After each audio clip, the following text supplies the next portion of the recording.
right, nice to meet you. So Dre, I know you've been going through a lot lately. You know, I heard about your case. I heard about how the ordeal went between you and a family member.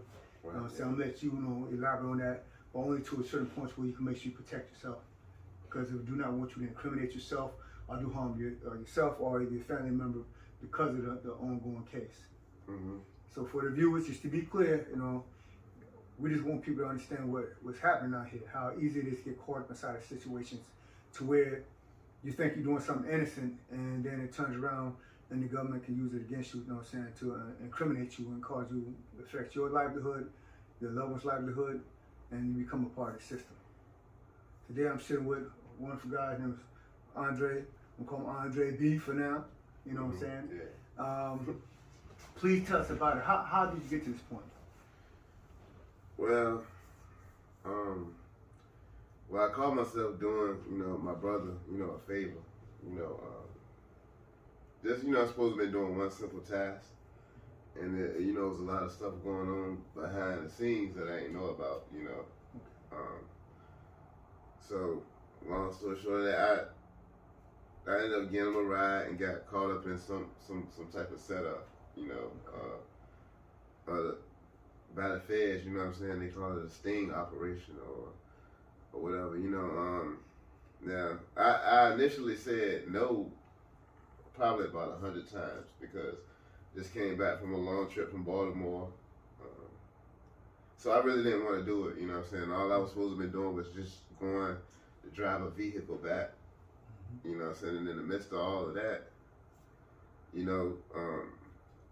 was something about, weapons getting purchased or something like that. And I ain't know, some girl was setting him up that he was dealing with, jealous girl, whatever. So I ended up getting caught up in that. Gotcha. And, now I got a conspiracy charge, squad purchasing and all of this, you know what I'm saying? Yeah. And, they even know that I was just supposed to drive the car, but, they came down on me so tough, they pretty much, I would say they pretty much forced me to take the plea deal, you know what I'm saying? How about this? I said for you. A lot of people don't understand the Fed, especially when you got an ongoing case. If it comes from his mouth, then he can be made guilty of it. Pretty much this has happened many times with many different people. Because an innocent bystander is giving a loved one a ride somewhere. It just so happened to be an open sting on the person that he's giving a ride to. Even the police, the detectives, they all knew he was innocent because he was never part of the case until that 30 minutes of the sting operation. Right. And upon that, he was accused of something. And if he went to try to take it to trial, he'd probably end up with 20 years. So a lot of times you're forced to take a plea because it's either you take what you can live with or you won't get what you don't want to live with. And it's happening across the nation. There's been cases in the past from different organizations where they spoke against stuff like this. And it's been ongoing and people it's sad that it's happening. Right. And honestly, what brought this to my attention because you're someone I know. Right. You're someone, we've been around each other for years. I know about the hard-working person you've been. I know how you feel about your family, your children. We'd have conversations about that, how much you love your children, how much you love your lady. Right. And honestly, it hurts to see that you have to go through this. And this is man to man. Right. Yeah. And a lot of times men were going through these things, you would never know about it. And there's also another concern you brought up, and we're going to go into that a little bit later, about your family. Right, yeah. But, so when it came to you getting an attorney, I know the first attorney wanted $20,000, around that figure. $22,000. $22,000. Right. How did that feel to you? Because when this all happened, it caused you to lose your job. Right. It caused you to lose your vehicle. Right. It caused you to lose your photography equipment because you're a videographer. They confiscated all of that. Everything. You lost your home. Right. Because you weren't pay your bills. Right. Yeah. How did it feel to be out there and the only thing you're trying to do is give your brother a ride? Right. Yeah. That's. I I didn't mean to cut you off, but it felt, man, I felt helpless. Like, you know what I'm saying? I know when he asked me for that $22,000, that there was no way I was gonna be able to, you know what I'm saying, come up with that because, you know what I'm saying, I know I mean, I got family that could support me, but you know, we ain't even close like that, you know. Yeah. So, I mean, so I just knew that it was not even nothing I can do. I couldn't even like go do no street stuff or nothing like that to get the money up or nothing because you know what I'm saying, I'm already, you know, going through this. That ain't gonna do nothing but make it worse. So that was definitely not an option. You know, and then I tried to go out there and apply for a lot of jobs. They seen that pending. Yeah. And shot me down right off the top, like, you know what I'm saying? So I definitely couldn't get no job. Oh, please forgive me. I recall that. I mean, you reached out to me about that. I mean, when Right, you got yeah. a job, you had to end up going through an agency. And Right, when, yeah. when it turned to that, you know, you were going through this ordeal, they immediately terminated you on site. Right, yeah. Right, yeah. You know what I'm saying? So it just, you know, it feels like, you know, after staying out of trouble for so long, like, you know, I mean, of course I used to be out there, you know, running the streets just like every other young guy, you know what I'm saying? But I can't, you know what I'm saying? I haven't been in trouble in over, what, 10 years, you know, I had let that lifestyle go and started focusing on doing things better, working, you know what I'm saying? Doing whatever I gotta do to work to pay the bills and, you know, all of that, you know, eventually start me a business. Gotcha. You know, that was all my plans and my goals, and then, you know, all of that just got stopped from that one simple mistake. Yeah. You know what I'm saying? I didn't think it was a mistake. Yeah. You know what I'm saying? But it's, all I was trying to do was, you know, show loyalty to the person, you know what I'm saying? A family member that I love, you know what I'm saying? Yeah. And, because you went to school for culinary arts, correct? Right, I did. And you're certified. Right, yeah. So you're a chef. Correct, yeah. That was part of my business plan, you know, Exactly. start a food truck and eventually open up a restaurant, yeah. Exactly. That was one of the plans, yeah. Yeah. Mm-hmm. So now that you're going to this point, and you know you may be receiving up to how many months? Well, my guidelines came back. It's 37 to 47 months. I mean, no mandatory time, but. So 37 to 47 months. That's roughly 3 years and a month. And 3 years and 8 months. 3 years and 8 months. Okay. And all this because you just gave someone a ride. Right. Right. And then, you know, what? All right. Let me get it a little more. See. All right. So, when we was on the way, I actually picked them up. Mm-hmm. You know what I'm saying? And I actually, you know, I was playing around a little bit because, like I said, I still didn't want to go, but I eventually got in the car and went. So, by the time I got to the house, he was just about to jump in the car with something. I was procrastinating, like, when he initially called, like, yeah, where you at? Mm-hmm. So, you know what I'm saying? Took a minute, like, just putting it off. And then, so I eventually jumped in the car and went over there. So when I got over there, he was just jumping in the car with, you know, a couple of, like, my cousin and my other homeboy. I guess they was going to take him. Mm-hmm. So when I pulled up real fast, you know what I'm saying? I should have just rolled past, you know, kept going for real, but I rolled past. I was like, I stopped. I was like, yo, what's up? I thought you wanted me to take you to get the car, man. Mm-hmm. You know what I'm saying? Then he jumped out of that car, ran over there. Mm-hmm. Yeah, I did, man, but you bullshit. You know what I'm saying? You bullshit. You know what I'm saying? I'm like, all right, man, come on, let's go get it out the way, man. You know what I'm saying? Yeah. So we riding up there. So he called the white chick that we going to supposedly get the car from. You know what I'm saying? Yeah. For get him to, you know what I'm saying? And I ain't seen her in a couple years or whatever. That's the first thing she said. Oh, I ain't seen you in X amount of years. Where you been? How you been doing? You know, I don't really rock with the chick, you know what I'm saying? Because of previous issues they had before. You know what I'm saying? Yeah. Like, she getting mad and stuff like that. But I ain't think nothing. I'm just like, yeah, boom. You know what I'm saying? So, then he got off the phone with her. Then he was like, look, man, we got to make this stop at the hotel.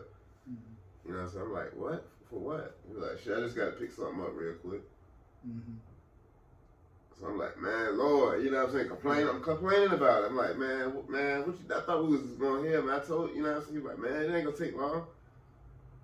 So we gets up to the hotel. Now we got to ride to Richmond to get this car. Mm-hmm. You know what I'm saying? Now we supposed to be picking her up from the hotel, and we all riding to Richmond. Oh, wow. Then I was going to drive the car that he was getting back. You know what I'm saying? And so when we get to there, We get to the hotel. I sat in the car and everything for a minute while he went in. I'm like, man, just hurry up. You know what I'm saying? So he walked to the front door lobby. It's probably about 50, 60 feet he was away from the car. And I was like, you know what? Let me go run and use the bathroom before we take this drive. That was the next mistake right there. You know what I'm saying? Never took notice of all the utility trucks that was popped in the parking lot. I was like 30 or 40 on them, man. Like, oh, wow. The utility trucks, like, you know what I'm saying? I ain't think nothing of that. You know what I'm saying? So I ended up getting out the car, going in there with him. And, we go up the elevator. And you know what I'm saying? We gets to the door, knock on the door, go in the room, and as soon as I walked in the room, it was a suite room and everything.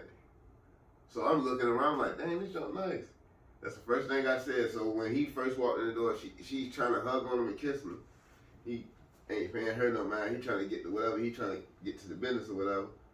I just seen that out. You know what I'm saying? But I'm at the window as this going on. You know what I'm saying? I'm looking out the window like, dang, how much this cost?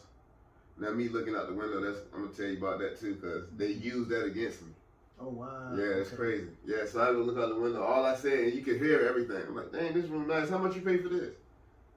She didn't say nothing. She's still trying to kiss him, and he brushing her off because he really don't want nothing to do with her for real. So I seen her go like this, like all nonchalant. Well, I'm about to use the bathroom. You know, as soon as she walked out the door, I walked over to the bed. Now I seen what's going on. I'm like, damn, man, what the? You like, yeah, you know what I'm saying? Looking at, I'm like, man, boom. So I ain't gonna lie, I touched it. You know what I'm saying? But I ain't really think nothing of it because, you know, I got my rights restored, you know what I'm saying? And, you know, I won't think of nothing of it. You know what I'm saying? I won't get nothing or nothing like that. So I just touched it. And you know what I mean? Put my hand on it. As soon as I did that, they kicked the door in. So I wasn't even in the room for 45, 50 seconds. Wow. Before they kicked the door in, you know what I'm saying? So I immediately and jumped on the floor. Yeah, they was all aggressive. They treated me bad, you know what I'm saying? Like, knee all in my back, head under the... Typical, yeah. You know what I'm saying? So I'm like, yo, what y'all doing? Y'all, like I killed somebody, you know what I'm saying? That's how I'm feeling, because, like, I really didn't know what was going on, you know what I'm saying? It really shocked me for real. You know what I'm saying? Yeah. I ain't know if nobody was busting in or who they was, first they just kicked the door in, rushed in and all that. But, you know, so that was that, you know what I'm saying? They took us downtown. They left my car at the hotel. They searched that. They told it to the police. They searched that. Nothing in it. You know what I'm saying? Yeah. My brother had a gun on him. You know what I'm saying? Nothing in it. Nothing in my car. I got out on bond. You know what I'm saying, for that initially. But let's just be clear for the people. A lot of people from the street know a lot of times you don't get no bond. But the reason he got a bond because the brother told them on the site, on the spot, that his brother had nothing to do with it. Right, yeah. He made that very clear. You know, so that goes out to all the real G's out there. You know, we already know how it go. Right. Especially dealing with the feds. You know, feds don't give bonds. Right. You know what I'm saying? Especially cash bonds. Right. So his brother told him off the rip, like, yo, no. He said his younger brother had nothing to do with it. You know, he didn't know anything about it. And that's how we got to this point right here, because if everybody was told on the site they had nothing to do with it, even the woman, when he first came, the informant, when he first came, what did the informant say to you when you first walked into the door? So how you been? I ain't seen you in years, like 3 or 4 years. Where you been at? How you been doing? Yeah. You know what I'm saying? That portion of that video call was recorded as well. And also the text messages that they got between us, I mean, between them two, you know what I'm saying, proves that I was nowhere in their text messages. You know what I'm saying? He didn't even tell her that I was gonna be driving because he haven't confirmed that with her yet. I told him, but he didn't confirm that with her, so she never knew that I was coming. That's why she was shocked when he was like, look who I got with me. Yeah. And she was like, oh. So, you know what I'm saying? Whatever they had going on in their text messages, they went off of that too. You know what I'm saying? So they actually knew that I was just supposed to be driving. Wow. Okay. But what they trying to say is, you know, oh yeah, you know, you was convicted felon and all of this and that. No, you know what I'm saying? My rights got restored. I got the letter from the governor saying that I rejoined the society and everything. However, I told them, like, that ain't the reason why, you know what I'm saying, I you know what I'm saying, was in the room and thinking that I was good. I didn't know what was going on. That's why I was in the room. Then I was supposed to be using the bathroom. The girl just so happened to beat me to the bathroom while I was looking around. Oh, wow. And then they said, oh, no, you was looking out the window but trying to see, was this a setup? I said, y'all heard what I said while I was looking out the window? I was looking at the view, like seeing if it was like a pool downstairs. It's like, you know what I'm saying? It was like, you looked like you was just looking out the window to try to see if you was being set up or something. Wow. I said, how y'all, you know, got all this information and know that I have nothing to do with it and still trying to put these pieces together like it's like that. He told you that, she told you that, she didn't want to wear that I was going to be there and all of that. Wow. So, you know what I'm saying, they gave me a bond on that. Okay. And that actually the state had the case at that time. 9 months later, the feds picked it up. Yeah. And now they used the ATF the resources of them to do the sting operation. You know what I'm saying? I'm sure that they had from the beginning that they was gonna pick it up because they picked it up. So once they picked the case up, I had a warrant now. So that's when they came and got me all over again for the same thing. Hold on 1 second. 1 second. All right, everybody. It's the first episode of Chilling with Vol G. We're gonna cut this out. Come back and get tuned with us to hear the rest of this story. Because this story has so much more to it. Oh yeah. And again, this is Andre B. You know what I'm saying? His name is in there. You can follow him on Instagram. All this stuff will be out there. What's your Instagram? What's your Snapchat? With all your information. What you have for us? Well, I got Facebook. My Facebook, Andre Baker. And my Instagram is Hazamatic74. HAZAMATIC. 74, yeah. And I don't have a Snapchat, but those two, the Instagram and Facebook link together. Now I put the links inside the channel. And everyone, just a heads up, this is for the real. This is the real world, what's going on out here. A lot of people don't realize it. You can have the best thing going, the day can be going well, and just one simple mistake, you're trying to help someone, can throw your whole life upside down. This man went from having a great job, being a great father over his children, trying to start his own business, become, since he's a certified chef. Yeah. You know what I'm saying? And he lost everything because he's just trying to help his brother out. His brother needed a ride to go pick up a car. He gave his brother a ride. He stopped at a hotel, to pick up the girl that his brother knew. He went inside the hotel for 45 seconds and the door got kicked in. He's on the ground and he loses everything. And now he might have to serve a long federal prison sentence. I mean, granted, a lot of people say, okay, doing almost 4 years is not long, but 4 years of your life, is a lot. When you're losing everything for nothing. I can see you went with intention, you wanted to go do something, but you're losing it for nothing. Right. Just for helping someone. Is that worth it? So guys, please stay tuned. And we bring Dre back again. Dre, you want to come back to finish the story up with everybody? Do you mind? I mean, yeah, I definitely want to do that. I mean, because just like you said, yeah, people need to hear it, and it's one little simple mistake, man. You gotta definitely make rational decisions. Like, always analyzing the mindset of the people that you're around, what they focus on, what their goals is. And if it ain't lining up with yours, from that point, just stay away from it or don't put yourself in that situation because anything can come from that, you know what I'm saying? No matter how much you love somebody, you know what I'm saying? Yeah, I do. Yeah, so, I definitely finish it. You know what I'm saying? Most definitely. It's definitely a lot more to it too. Yeah, and we're gonna make sure you guys get it. Yeah. You guys definitely get it. Again, it's Chilling with Vol G. My man Dre right here. I can tell you, I know him personally, he's a good dude. He's the type of person to take his shirt off his back and gives you the type of person you call him for anything, he's always trying to be there. You know what I'm saying? And a lot of times, it can be misconstrued because people inside these situations, everybody say, oh, if you're locked up, you're automatically guilty. No, that's not always the case. Because if you do your research, there's a lot of innocent people who are incarcerated, just been in the wrong place at the wrong time, or even dealing with the wrong police officer at the wrong time. Right. This is real stuff, and real things happen. All right. Thank you guys. Please tune in for our next episode, Chilling with Dre.